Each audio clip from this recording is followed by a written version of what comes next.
Sandra Renee Cantú, nacida el 8 de marzo de 2001, era una niña de origen hispano, hija de María Chávez y Daniel Cantú. Residía con su madre, abuelos y 3 hermanos mayores en Orchard Estates, un tranquilo conjunto de casas rodantes en la ciudad de Tracy, California. Esta comunidad, considerada segura y familiar, era hogar de la pequeña Sandra, quien cursaba segundo grado en la primaria Melville Jacobson. Sandra era conocida por su carácter amable, su amor por la lectura y su gusto por realizar volteretas. Siempre sociable y conversadora, forjaba amistades con facilidad y disfrutaba de ayudar a los demás. Admiraba al personaje de Hannah Montana, y su cabello castaño con reflejos dorados reflejaba su amor por jugar al aire libre. Tracy, ubicada al norte de California, es una ciudad con profundas raíces agrícolas, aunque su economía está influenciada por la proximidad con Silicon Valley. En este contexto de crecimiento, la familia de Sandra encontró su hogar. Sin embargo, la historia de la pequeña Sandra sería el centro de uno de los casos más desgarradores, que conmocionaría no solo a su comunidad, sino al país entero. En un entorno donde desaparecen más de 58,000 niños al año en Estados Unidos, la desaparición de un hijo es una tragedia inimaginable para cualquier familia, y la de Sandra no fue la excepción, marcando el inicio de una historia de angustia que sacudiría a Tracy hasta sus cimientos. El viernes 27 de marzo de 2009, Sandra Cantú, de 8 años, desapareció en su vecindario de Tracy, California, tras haber regresado de la casa de una amiga y decir que iría a jugar con otra. Aunque los niños solían jugar juntos en las áreas comunes del vecindario, esa tarde fue diferente, ya que Sandra no volvió a casa. Preocupada, su familia informó su desaparición a las 7:53 p.m., iniciando una búsqueda exhaustiva. Las autoridades, junto con el FBI, desplegaron más de 250 personas y recursos como perros policía y helicópteros, pero no lograron hallar pistas significativas. Frank Howler, un vecino que había sido visto besando a Sandra en la piscina 2 años antes, fue uno de los primeros sospechosos, pero negó cualquier implicación. 10 días después, el 6 de abril de 2009, los trabajadores agrícolas encontraron el cuerpo de Sandra dentro de una maleta en un embalse cercano. La autopsia reveló que había sido golpeada, abusada sexualmente con un objeto y asfixiada tras ser sedada con alprazolam. La maleta pertenecía a Melissa Chantel Huckabee, una vecina, lo que llevó la investigación hacia ella. El brutal asesinato conmocionó a la comunidad y devastó a la familia de Sandra, mientras los investigadores, inicialmente enfocados en un perfil masculino, comenzaron a dirigir sus sospechas hacia Melissa, cambiando el rumbo del caso. Melissa Huckabee, de 28 años, era maestra voluntaria en la escuela dominical de la Iglesia Bautista de Tracy, dirigida por su abuelo, el pastor Lane Lawless. A lo largo de su vida enfrentó dificultades personales, incluyendo problemas para mantener empleos estables y un historial de salud mental complejo, con diagnósticos de trastorno límite de la personalidad, bipolaridad y esquizofrenia. A pesar de esto, Melissa intentó criar sola a su hija Madison, tras divorciarse de su esposo en 2005. Además, su vida estuvo marcada por episodios de autolesiones y dependencia de medicamentos recetados como benzodiazepinas. En 2007, fue investigada por 2 incendios en California, aunque no se presentaron cargos en su contra. En 2008, decidió mudarse a Tracy junto a sus abuelos y se instaló en su vecindario, donde vivía Sandra Cantú. En enero de 2009, un incidente en el que Melissa devolvió a casa a una niña de 7 años en estado de sedación, encendió las alarmas. La menor, encontrada drogada con benzodiazepinas, no podía caminar sin ayuda y lloraba desconsoladamente, aunque no hubo evidencia de abuso sexual. Aunque Melissa fue interrogada, no se presentaron cargos, ya que la madre de la niña también tenía antecedentes de consumo de drogas, lo que entorpeció la investigación. Este evento, sumado a la acusación de un falso embarazo hacia un hombre con quien salía ocasionalmente, mostraba una conducta errática que despertaba sospechas en su entorno. Melissa se instaló en Tracy, a solo 5 casas de distancia de la familia Cantú, estableciendo una cercanía que pronto estaría en el centro de una tragedia. El comportamiento de Melissa Huckabee en torno a la desaparición de Sandra Cantú levantó sospechas tras una serie de eventos extraños.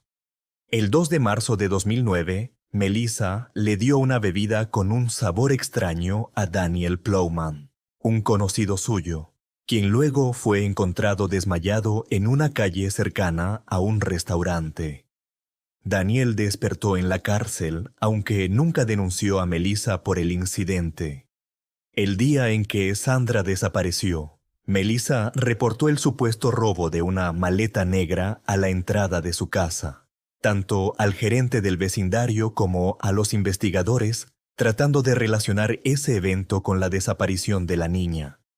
Su conducta errática continuó cuando, durante una vigilia por Sandra, aseguró haber encontrado una nota que indicaba que la niña estaba encerrada en una maleta y arrojada en una ubicación específica, lo que atrajo la atención de los detectives. Las investigaciones tomaron un giro decisivo cuando el cuerpo de Sandra fue encontrado dentro de una maleta, la misma que Melissa había reportado como robada. Además, un matrimonio informó a la policía que habían visto a Melissa con su camioneta cerca del estanque, donde fue hallada la maleta, entre las 5:30 y las 6:00 p.m. del día de la desaparición. A partir de estas pistas, los investigadores analizaron más a fondo las grabaciones de vigilancia y confirmaron que Sandra caminaba hacia la casa de Melissa el día de su desaparición. Poco después, se captó a Melissa conduciendo en dirección opuesta, minutos antes de reportar el robo de la maleta. Esta secuencia de eventos y testimonios terminó por consolidar la sospecha de que Melissa estaba involucrada en la muerte de Sandra, generando un cambio drástico en la dirección de la investigación. Melissa Huckabee fue detenida tras una serie de pruebas incriminatorias que la vincularon con la muerte de Sandra Cantú. Las grabaciones de las cámaras de vigilancia captaron a Melissa conduciendo hacia el estanque, donde fue encontrada la maleta con el cuerpo de la niña. Además, en la iglesia que frecuentaba se encontró un rodillo de metal manchado con la sangre de Sandra, y el cordón que amarraba la maleta coincidía con uno faltante en la persiana del salón de la escuela dominical. Melissa fue interrogada por la policía y finalmente confesó haber causado la muerte de Sandra, aunque alegó que fue un accidente y que actuó por pánico. Su historia fue desestimada por los investigadores debido a su inconsistencia. La comunidad quedó impactada al descubrir que una madre conocida y miembro activo del vecindario era la responsable del crimen. Melissa fue acusada de asesinato con circunstancias especiales, violación con un objeto extraño, actos lascivos y asesinato durante un secuestro. La posibilidad de una pena de muerte o cadena perpetua sin libertad condicional pesaba sobre ella. En la audiencia, Melissa mostró una actitud de arrepentimiento, llorando y temblando, mientras sus familiares y los de Sandra expresaban su dolor. Su exesposo también quedó en shock por la acusación, pues nunca creyó que ella pudiera ser violenta, y pidió la custodia de su hija. A pesar de su arresto y del proceso judicial, Melissa se negó a declararse culpable o inocente en varias audiencias, lo que retrasó el juicio hasta junio, cuando finalmente se declaró inocente. En agosto de 2010, la Fiscalía del Condado de San Joaquín presentó cargos adicionales contra Melissa Huckabee por haber drogado previamente a su exnovio Daniel y a otra niña en 2007.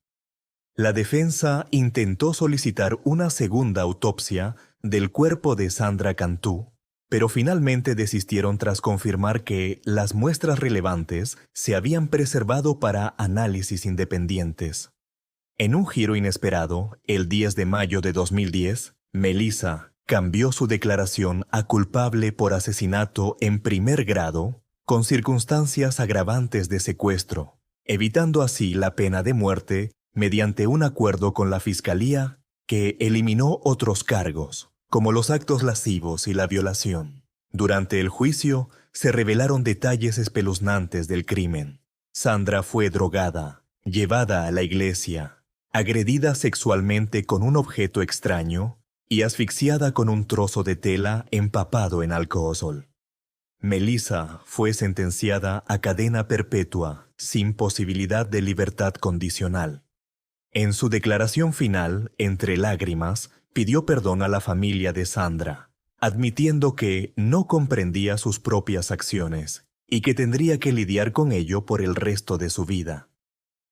A pesar de sus negaciones sobre el abuso sexual, el informe forense mostró lesiones físicas en Sandra y rastros del medicamento alprazolam, encontrado también en posesión de Melissa. El caso dejó abierta la interrogante sobre las motivaciones detrás del crimen, atribuidas en parte a los trastornos mentales de Melissa, quien había sido diagnosticada con trastorno límite de la personalidad. El caso de Melissa Huckabee continúa sorprendiendo no solo por su crueldad, sino también por ser un ejemplo inusual de crimen violento perpetrado por una mujer. Los fiscales especularon que Melissa pudo haber actuado para atraer atención hacia sí misma, sugiriendo un posible caso de síndrome de Munchausen por poderes, en el que una persona causa daño a otros, generalmente niños, para recibir interés y cuidado. Incluso se sospechó que su propia hija, Madison, pudo haber sido víctima de este patrón de abuso, dada su constante necesidad de atención médica. Los fiscales creen que Melissa probó previamente su metodología al drogar a otra niña y a su exnovio, lo que evidencia una preparación meticulosa antes del asesinato de Sandra. Este caso es extraordinario porque rompe con los patrones típicos de criminalidad femenina. Según el Departamento de Justicia de Piazzo, solo entre el 5% y 15% de los depredadores sexuales son mujeres. Y cuando cometen homicidios, suele ser contra personas cercanas como hijos o parejas, motivados por enfermedades mentales o en defensa propia. Sin embargo, el asesinato de Sandra desafía esta norma, tanto por la violencia premeditada como por la falta de un motivo claro.